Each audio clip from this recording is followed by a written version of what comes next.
Gemini, for your April readings, I am using the Rider-Waite Centennial Edition Tarot deck. I am pulling one card for each week with an additional crossing card that functions as a supporting or opposing energy. And I'll pull some cards from the playing cards deck. Alright, so show me the energy for Gemini. What is the month going to look like for the sign of Gemini? Okay. First week, second week, third week, fourth week.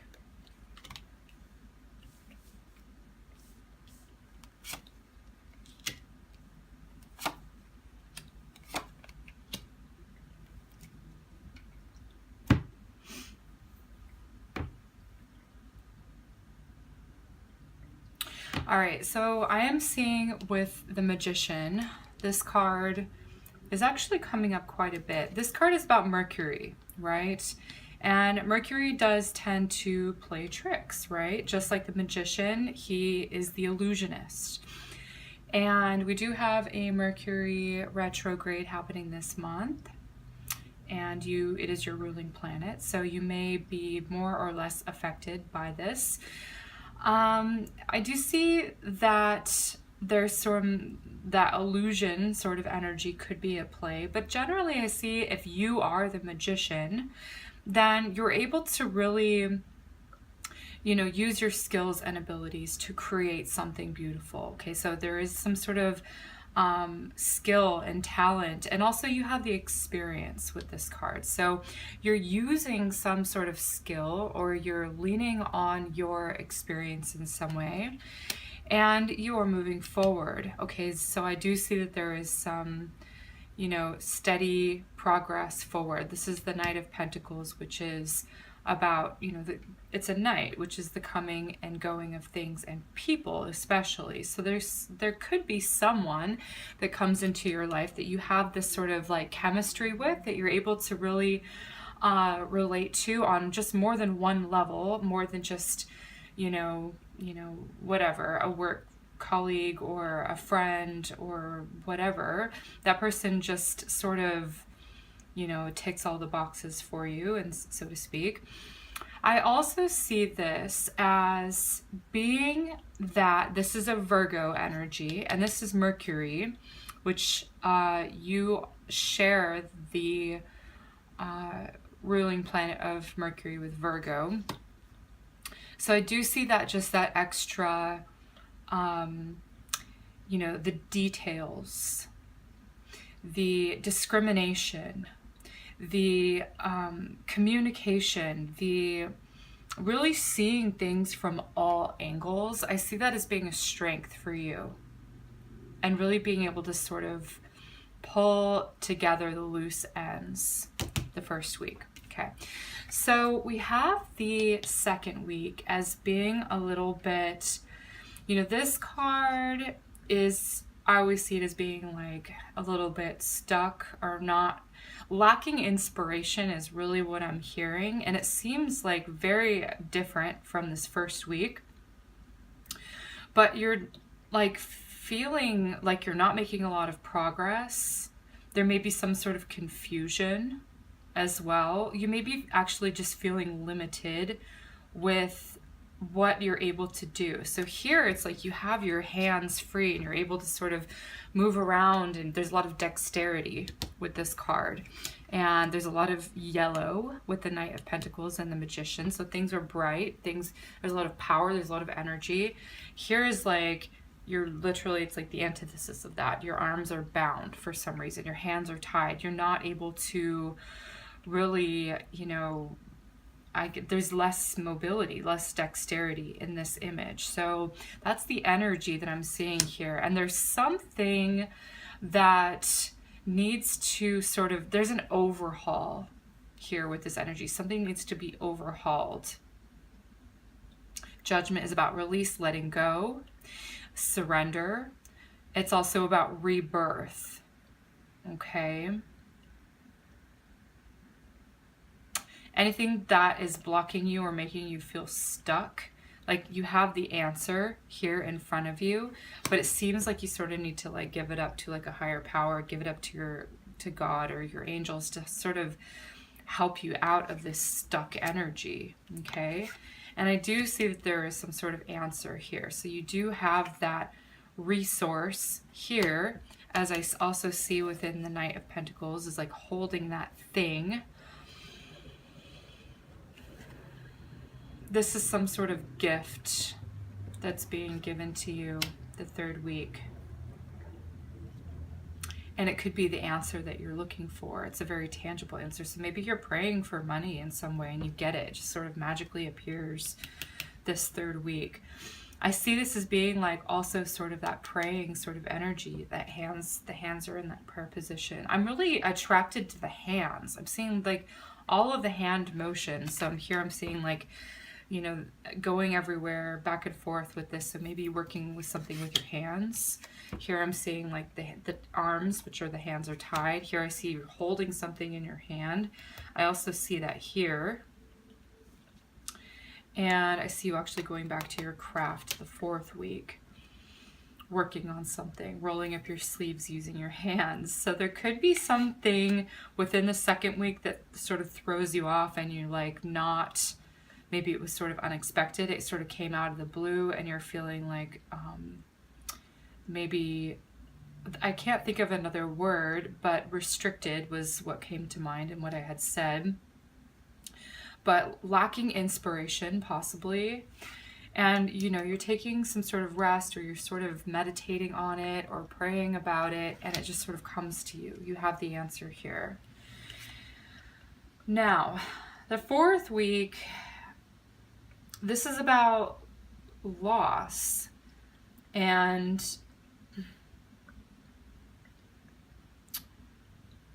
well, it's generally, since it's cups, it's related to the heart. So this could be a card of like grieving, letting go, great sadness, that sort of thing. It's beyond just disappointment, but it's like feeling like very troubled by something. And I see you throwing yourself into your work in order to not dwell in this or remain in this. So whatever happens the fourth week, there's some sort of sadness that I feel, and it's like it's only within the realm of what you can control is what you can do. So it looks like you're going to find things to work on, find things to, you know, really where you are doing something about it. Not, you can't be in control of everything, but you can be in control of what you can control, which is in the realm of like, you know, what you do with your work. So I see some of you could have some sort of disappointment.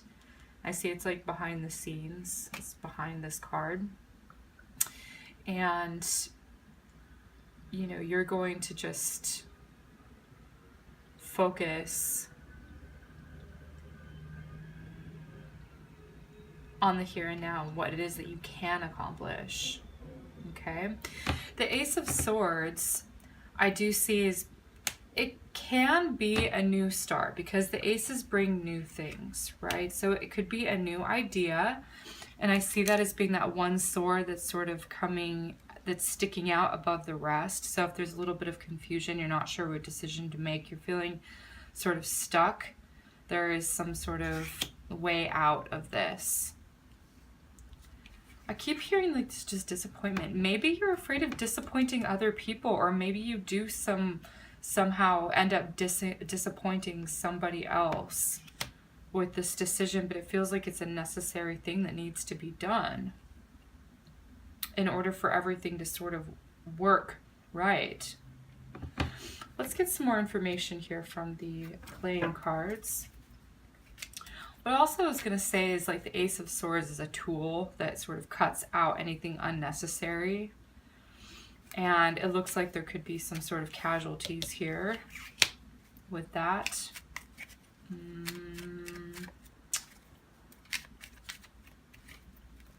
Also, it could be some sort of new information but it's like not the most comfortable. It's a blade, it's a sword. So it's very cut and dry, it's very clear, but it's piercing sometimes. So there could be some difficult news that you hear the 4th week. Not really sure what it's related to, but we're going to get some more information here.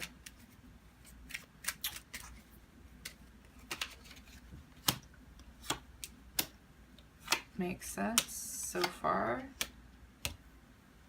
Again, okay, so we'll start with the 4 of Swords here. The Ace of Swords and the 4 of Swords together. So there's something that is like a difficult challenge. It's in the mental realm of communications, ideas, speaking, you know, something about communication that's difficult to hear or difficult to say even, but you sort of need to say it. You have the 4 of Swords here the 3rd week. So this is sort of reiterating that energy of like healing. I see you sort of mulling around in your mind what needs to be said. That's really what I'm feeling the strongest. And how you're going to sort of deliver that information. Do you sugarcoat it or are you blunt? Okay, and you're sort of trying to plan and organize things in your mind about how you're going to deliver this. I feel like in a way, I hate to be the bearer of bad news when I see cards that come up like this week, but in some way I feel like we're sharing that role this month. There's something where I feel like you have to be the bearer of bad news or like sort of deliver some sort of uncomfortable information to somebody. Okay, and it's necessary. It's like a necessary evil is what I want to say here. The 1st week I see the 3 of Wands, which is like really great energy. You know, it's a success. There's some sort of real tangible achievement here the 1st week. Okay, and I feel like it's because of like that discrimination, that discriminating eye where you can sort of see the details and know what it is that needs to be done. Okay, so again, the 9 of Pentacles is like owning your achievement. It's a self-accomplishment. Okay, so we're here where you're sort of working with other people and collaborating. This has strengthened you in some way. It's a personal achievement as well as a collective achievement here. But I do see that there's something that there's some sort of overhaul that needs to happen here. Okay, 3, 9, 6, 9. Okay, so the 6 here again is, yes, about, I sort of touched on this, about sort of organizing your thoughts and how you're going to sort of deliver this information or how you're going to plan your next steps. So the 4th week, I feel like this has to do with someone at work. Like maybe some of you has to let somebody go at work, if that's the case, if that's, you know, applicable to you. In the same sense, maybe there's a colleague that's let go. There's something to do with loss, with what you're currently working on. I see this as being like a work card, but it has to do with your skills, your capabilities. And the 9 of Swords, which is like that worrisome energy again. It's like, this is, I call this the oh my God card. So there is some challenge that is going to happen. I would just be sort of forewarned about the last week. And maybe the way that you could avoid that is like throwing yourself into your work. Or just concentrating on when it needs to be done and just sort of focusing on that and not looking over here or over there, like, you know, the things that are going on that it's disappointing to you in your life, or there's some sort of energy like that. Now, yeah, so let me look at this overall.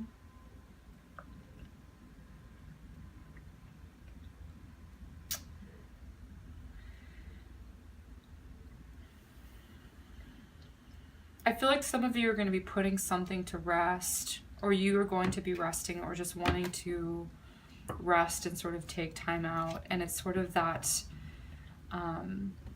that's when the answers are going to come to you. It's sort of in that divine solitude and that, you know, sacred time that you have for introspection by yourself, right? The four of swords here is about, you know, really meditating and really going within. Okay, there could be some challenging information here.